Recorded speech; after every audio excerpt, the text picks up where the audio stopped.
Put your head up.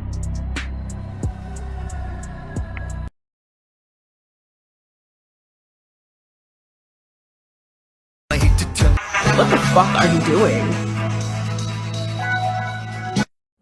Serious question.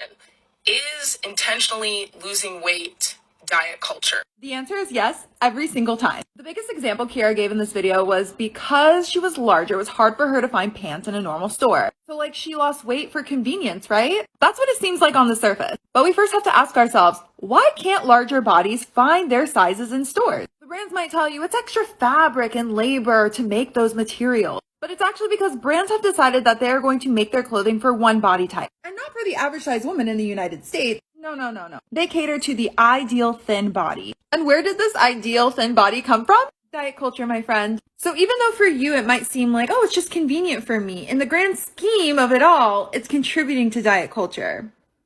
Because you're willing to do what diet culture wants you to do, which is lose weight so you can fit their image. I hope that helps.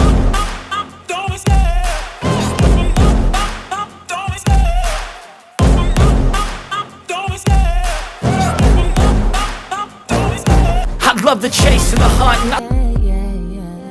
Bad little boy, bad little boy. I've been wondering about you in my dreams at night. Oh my god, I love your skirt. Where did you get it? It was my mom's in the 80s. Vintage. So adorable. Thanks. That is the ugliest effing skirt I've ever seen. Oh no! Cringe!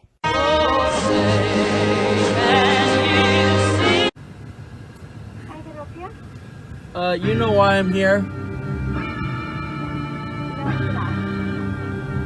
The Travi Patty, bro.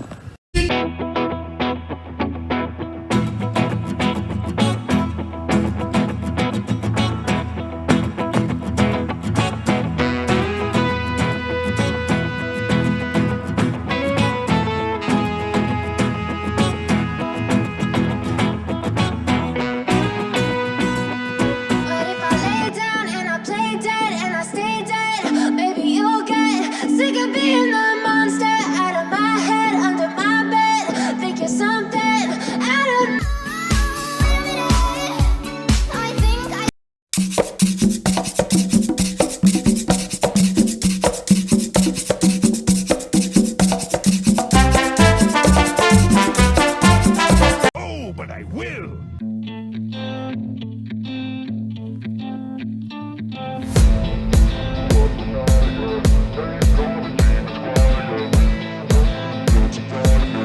On the next day!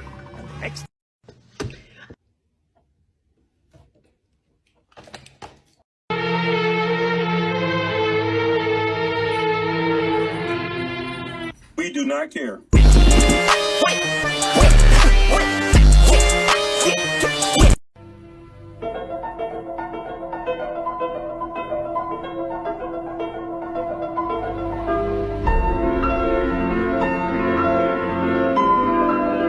I think because we talk about body image and fat phobia together so much, we sometimes forget those are separate things. And it is actually exhausting being someone who talks about anti-fatness frequently to have those conversations be misunderstood and derailed into being about body image. When I'm talking about systemic anti-fatness, I am not talking about how I feel about my body. I love my body with the best of them, but I cannot love my body out of employment discrimination or medical discrimination. I can't love my body into equal pay or equal access to health care. Fat people live in a world that pays us less, charges us more, denies us health care, openly ridicules and excludes us, and then tells us the solution is to love our bodies. But it's not. The solution is to give fat people access to the same rights, resources, and services that thin people get without question. The solution is activism and policy change. Fun fact of the day, I always consider there's two important things we need to consider in our lives, our health and our wealth. Well, as it turns out, your health can be pretty costly. According to UK government figures from 2015, it cost the UK government, the National Health Service, £6.1 billion on the cost of obesity. That was more than the entire budget for the police service, the fire service, and the judiciary system. So next time when you're thinking about looking after your money and looking after your wealth, Also look after your health as well, because it can be pretty costly. What's up, buddy? Here, I know you're hungry. Here you go.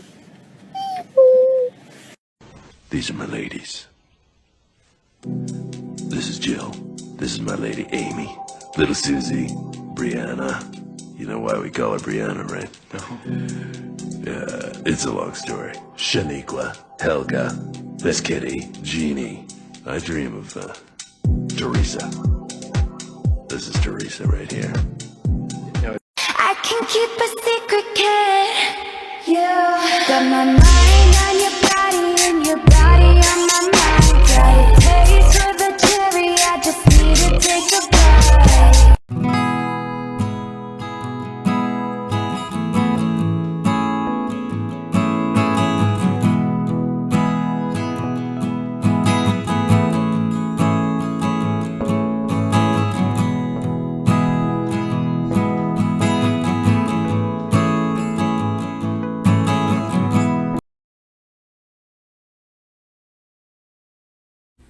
What is a bimbo? You might be asking yourself. A bimbo is someone who's hot and not afraid to flaunt it. A bimbo believes in leftist ideology because if we're not empathetic to others, who are we? We're pro-sex work, we're pro-sex positivity, we're pro-choice because marginalized genders should have control of their bodies or something, I don't know. What we lack in brain cells, we make up with in heart. We're anti-capitalist, but we acknowledge that there's no ethical consumption under capitalism. So we have fun with our style and what we get.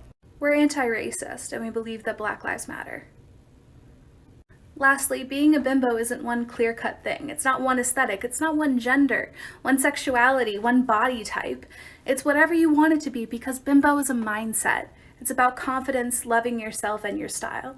So join us here on Bimbo TikTok. We'd love to have you. Tess Holliday did not specifically ask for a part 2, but it was implied, so here we go. Chokers. Choke who? Not me. Fatphobic. Ukuleles are absolutely plotting on the downfall of big girls. You trying to make me look stupid? Fatphobic.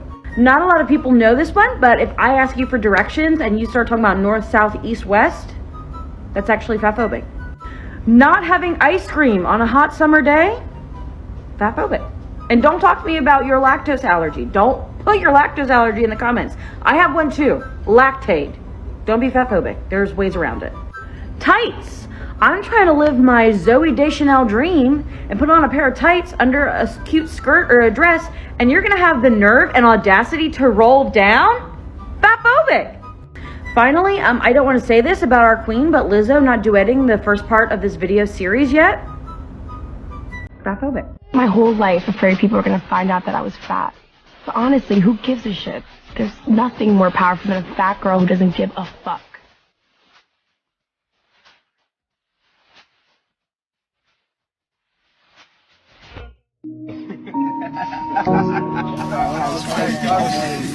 It is what it is. It is what it is.